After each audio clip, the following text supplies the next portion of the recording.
Hello, those of you doing faith groups, this small group program at Sacred Heart Lent 2022, third Sunday in Lent. Finally, we moved from, it's the fourth session, third Sunday in Lent, and we move out of these specific Gospels that we read every year, the Temptations and the Transfiguration, and then we go into new readings. In some churches, they may read cycle 8 readings, these long Gospels from John, but it's sad to say that we don't have any person in RCIA, through RCIA, people who are seeking baptism at the Easter Vigil. So we read the Gospels of Cycle C, the Gospels from the year of Luke.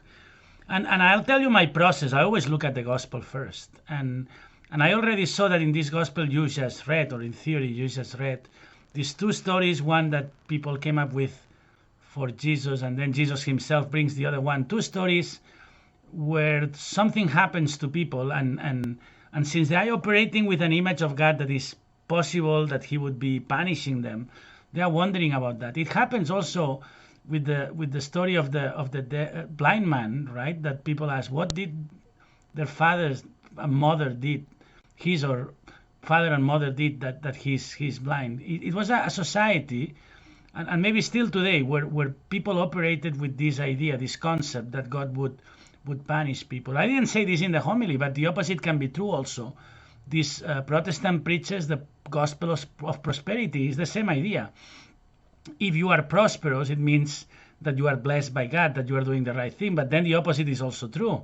Then we blame the poor, and we tell them that we are really conveying that if you are not being blessed by God in your finances, it means that you've done something wrong. So it's not only the people of the time of Jesus who operated with that difficult image of God.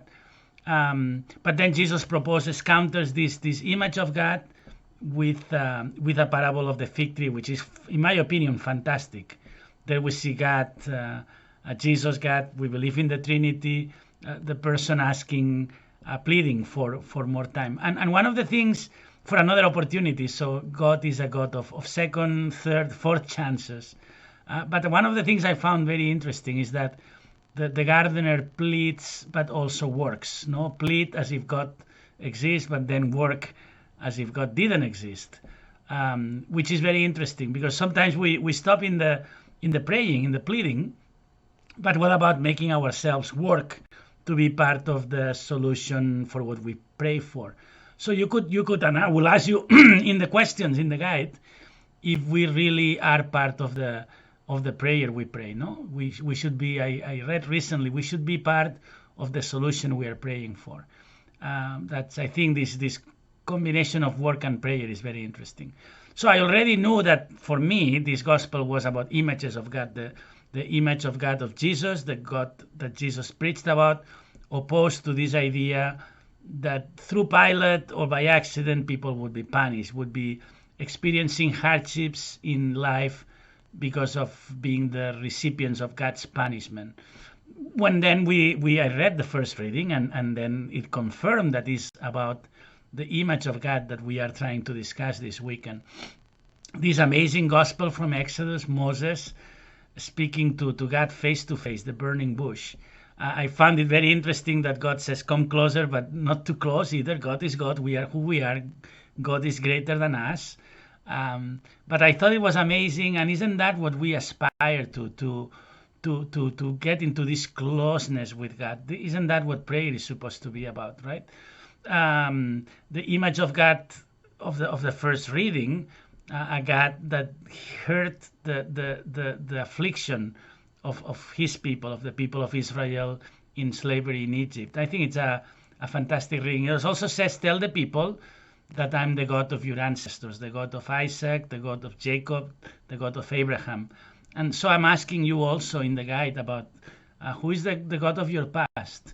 So when you are experiencing present hardships, we can remember what God has done for us in the past as a people, as a community, as individuals also.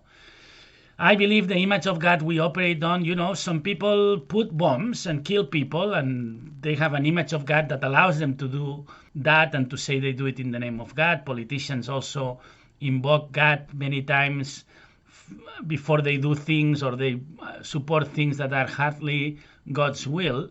So I don't think it's just something of the past that people would blame God for these things. So I think we have to be very aware, very conscious of our image of God, and it will shape how we do many things, how we interact with others, how we live our faith, how we forgive people or we don't.